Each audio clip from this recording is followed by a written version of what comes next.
Heidi, c'est bien toi? Grand-père! Ma petite, Grand-père! ma petite.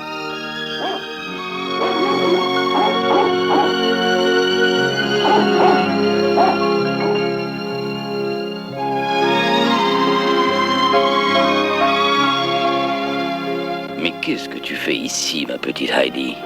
Eh bien, c'est très simple. Je suis revenue. Comment revenu?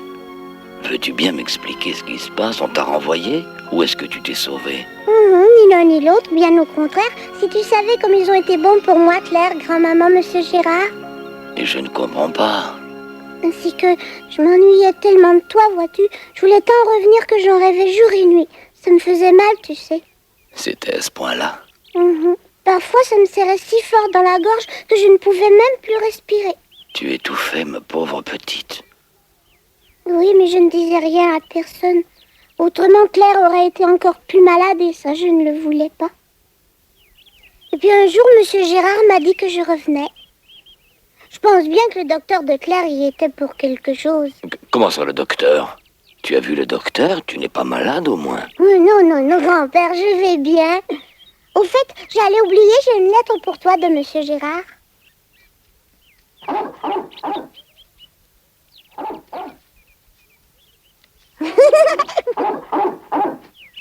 Il a dit qu'il fallait que tu la lises dès mon arrivée. Et puis j'ai une surprise pour toi. Ah, je meurs de soif.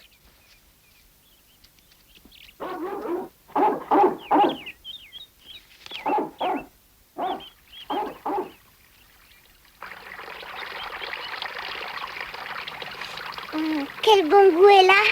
Si j'en profitais pour me rafraîchir. Ah, je me sens beaucoup mieux.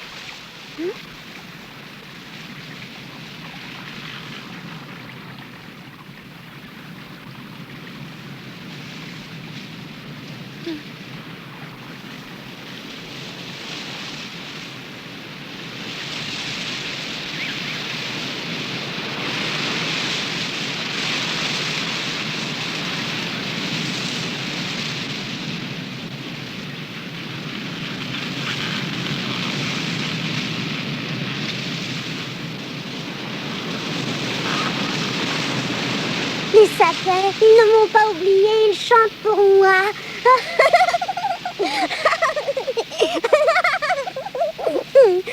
Oh, si tu savais, grand-père, à Francfort, quand les voitures passaient, je croyais entendre mes sapins. Est-ce qu'il fallait que je sois bête pour croire ça?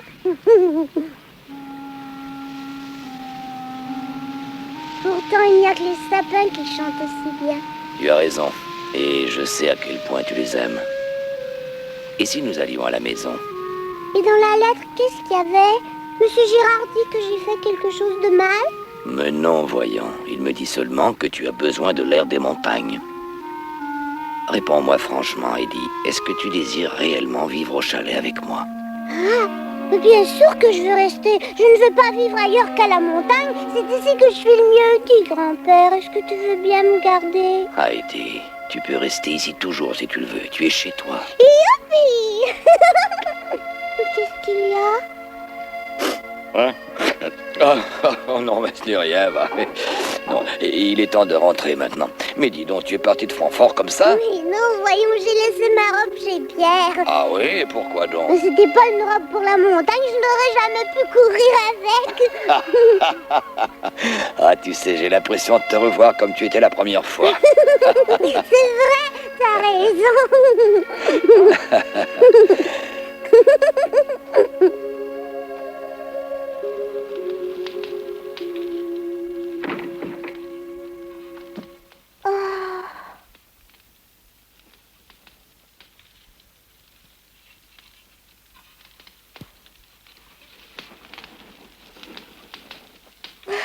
Formidable, rien n'a changé. Tu allais faire du fromage? Oui, Bon bien, alors je vais t'aider à le faire. si tu veux. Mais avant, il faut que tu t'habilles. Tiens, mets cette robe. Oh. Tu ne peux pas rester ainsi. Oh, ma robe.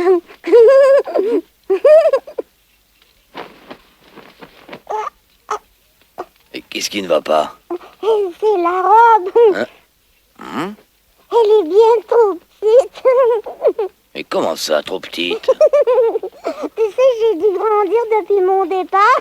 Ah oui? Regarde de quoi j'ai l'air, c'est drôle, non? Oh.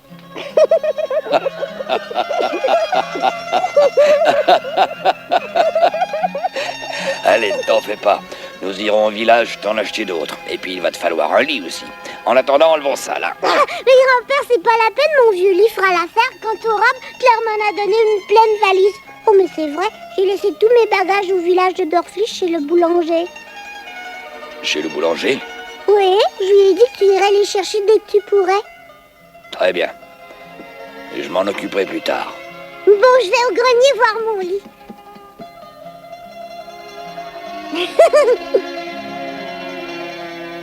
Oh! Il n'est plus là. Grand-père, mon lit a disparu. Qu'est-ce que t'en as fait, grand-père? Eh bien, tu comprends, je ne savais pas, alors je l'ai défait. Mais pourquoi?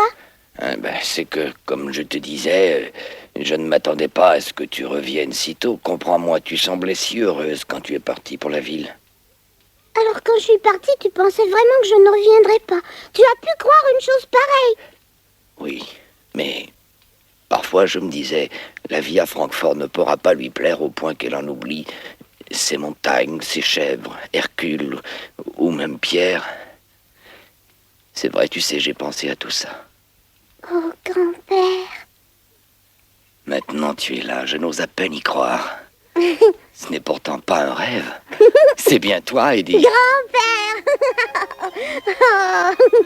Bon, si on allait faire ton lit avec du foin frais, est-ce que tu te rappelles le jour de ton arrivée? On va en refaire un bien parfumé, comme autrefois. Oh, youpi. Oh, oui, je suis contente. Allez, monte.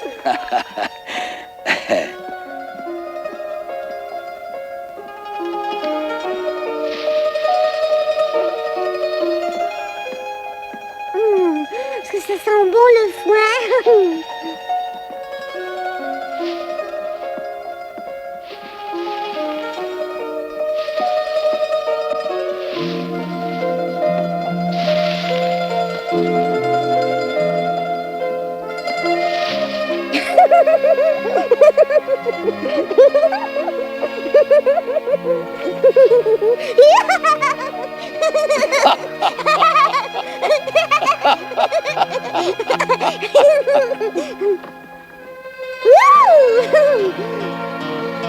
J'ai presque fini.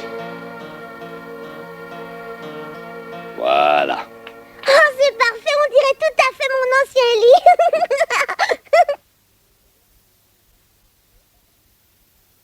Grand-père, Qu'est-ce qu'il y a? c'est vrai, hein, c'est bien mon lit que l'on vient de faire. Mais oui, voyons. Et ici, je suis chez moi, grand-père. Mais bien sûr, qu'est-ce qui te prend tout à coup? Oh, tu ne peux pas savoir comme je suis heureuse ici. C'est vrai. Youpi, c'est mon lit. Youpi, c'est ma maison.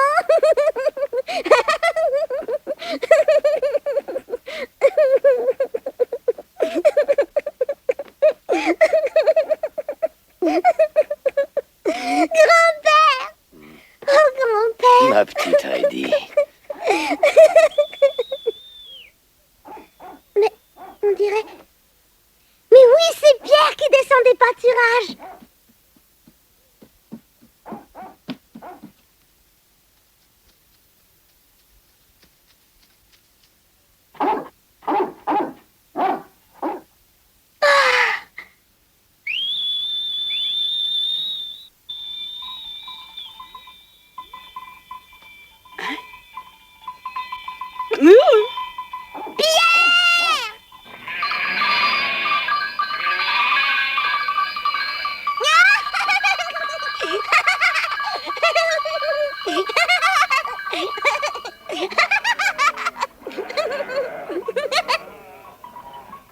Ça alors. Oh, c'est bien elle, c'est Heidi. Lily, Biquette, vous êtes là? Vous ne m'avez pas oublié? La farouche arrête!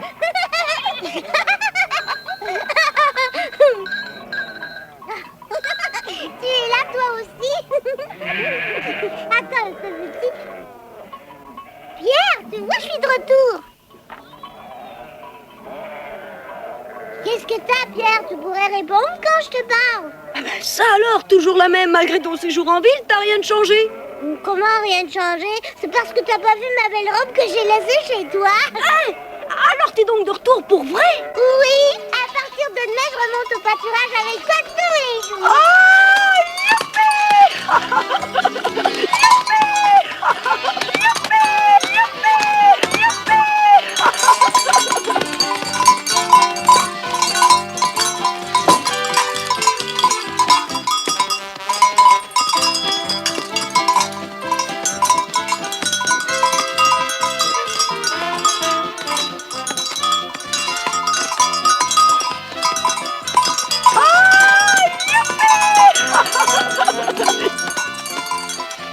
Oh, Blanchette! Blanchette, attends! Tu ne me reconnais pas? C'est pas Blanchette et son petit. Mais oui, regarde là, Blanchette, c'est elle qui vient vers toi.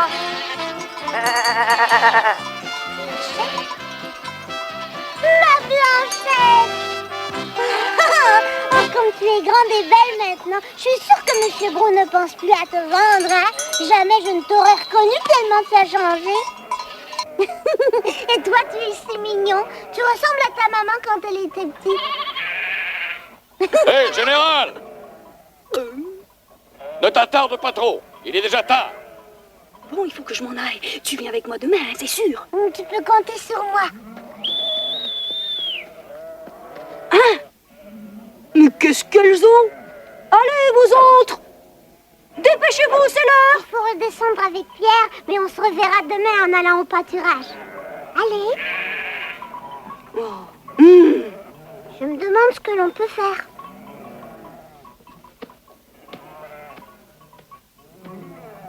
Allez, veux-tu avancer? Laisse faire Hercule.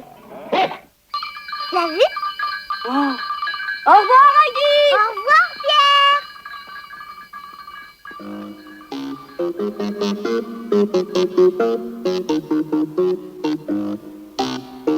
Qu'est-ce que tu veux? Une récompense, hein? Oh, mon beau gros chien, moi. Et si nous trahions les chèvres ensemble? Il y a longtemps que tu ne m'as pas aidé. Est-ce que je peux le faire toute seule? Hein? D'accord, je vais te chercher un seau et un tabouret. Merci, grand-père. Lily, Biquette, c'est bon de vous revoir. Mais... Grand-père, vite, viens voir. Quoi? Qu'est-ce qu'il y a? T'as vu son ventre comme il est gros? Tu ne crois pas qu'elle a trop mangé d'herbe? Mais non, elle attend tout simplement un petit bébé, voilà tout. Un bébé? Oh, un bébé, c'est vrai, tu vas être bientôt maman. Tu vas avoir un petit chevreau. On aurait dit que le temps s'était arrêté et que rien n'avait changé depuis le départ de Heidi. Et pourtant, la vie avait suivi son cours. Blanchette était déjà maman et Lily allait bientôt mettre au monde un petit chevreau.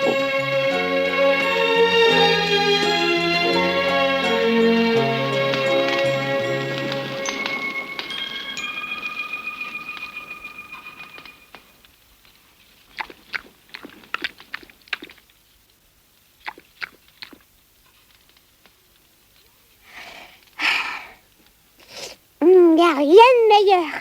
Je peux en avoir encore? Voyons, Heidi, c'est la 3e fois que tu en reprends. Tu vas avoir mal au ventre. Évidemment, grand-père, tu ne peux pas savoir. Le lait qu'on boit à Francfort n'a pas de goût du tout, alors que celui-ci est si bon. Ah, dans ce cas, je te permets d'en boire autant que tu veux. Merci. Et le lait, ce n'est rien. Le fromage est encore plus mauvais. Mais à Francfort, chez des gens comme les Gérard, tu as dû manger des tas de bonnes choses quand même. Oh, c'est vrai, il y avait toujours plein de bonnes choses, des soupes, des salades, de la viande et puis des desserts. Seulement, je n'aimais pas tellement ça. Ah, Encore s'il n'y avait eu que la nourriture, mais c'est si triste. Tu ne peux pas savoir, il n'y a rien du tout à Francfort. Pas de verdure, pas de montagne, il n'y a même pas de chèvres. Rien que des rues et des maisons. Même les nuages sont différents, on a toujours l'impression qu'il va pleuvoir. Et j'ai tout fait, je manquais d'air. oh, Heidi. Et je me suis tellement ennuyée de toi et de Pierre et d'Hercule. Mais allons, calme-toi, Heidi, c'est fini. Il n'y a qu'ici que je suis bien. Je ne peux pas vivre sans mes montagnes. Calme-toi.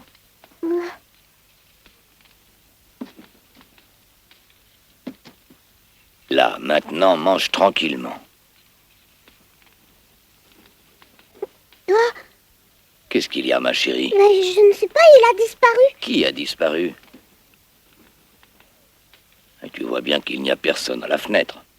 Allez, dépêche-toi de manger. Oh, je l'ai vu, il y a quelqu'un. Ne bouge pas, je vais voir. Hercule l'a vu lui aussi.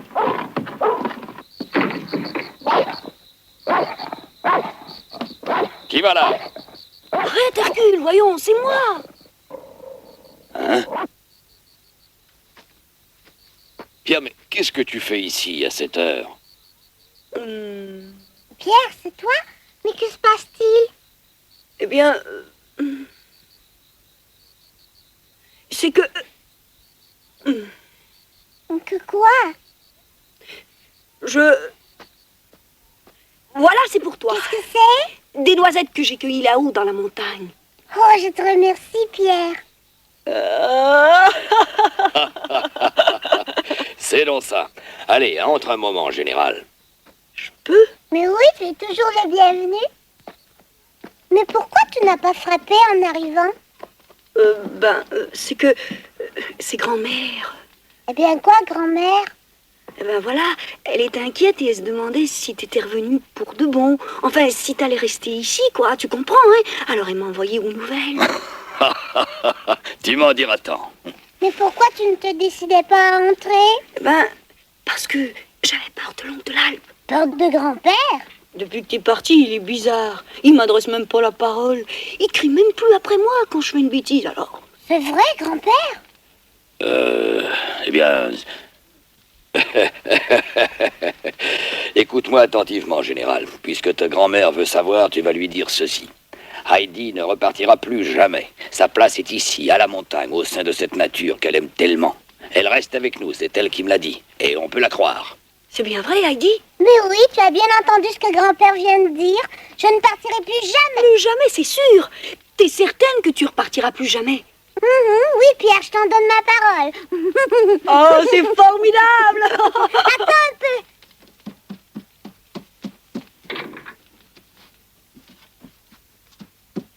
C'est pas grand-chose, mais c'est de bon cœur. Merci, mais j'en ai pas besoin. Tu n'as sans doute pas l'habitude. Attends. Non, laisse faire, Heidi. Que dis-tu de ça? Tu peux mettre un tas de choses dedans. C'est très gentil, je suis content, tu sais. Merci beaucoup. À table, Heidi. Tu manges avec nous, Pierre? Maintenant que tu es rassuré, je suppose que tu dois avoir une faim de loup. Non, merci. Il faut que je m'en aille. Comment déjà un gourmand comme toi rater un bon plat de viande séchée, c'est pas possible. Eh bien... Allez, Pierre, mange avec nous. Non, pas ce soir, il faut que je rentre. Grand-mère m'attend, tu comprends? Oh. Ah, dans ce cas, passe-moi ton panier, je te donne ta part quand même, tu la mangeras chez toi. Oh, merci. Comme tu l'as dit, c'est bien pratique, ce petit panier. Oui, je suis sûre qu'il te rendra des tas de services. Il m'en rend déjà.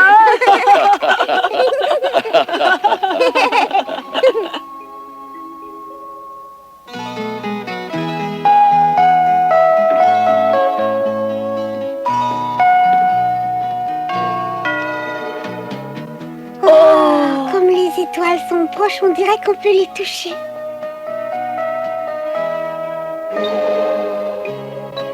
Au revoir et merci Heidi. Rentre bien. Oui, t'inquiète pas. Heidi, tu viens en pâturage avec moi demain? Bien sûr. C'est promis. Mais oui, c'est promis. Alors à demain. Au revoir, merci encore pour les noisettes. Merci pour ton panier. You.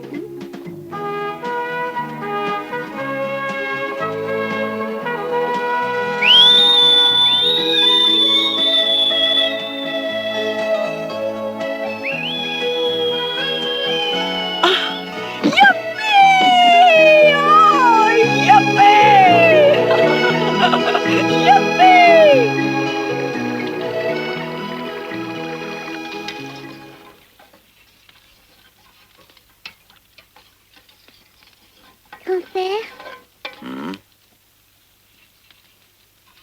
Qu'est-ce qu'il y a, Heidi? rien, seulement je voulais te dire bonne nuit. Bonne nuit, ma petite Heidi.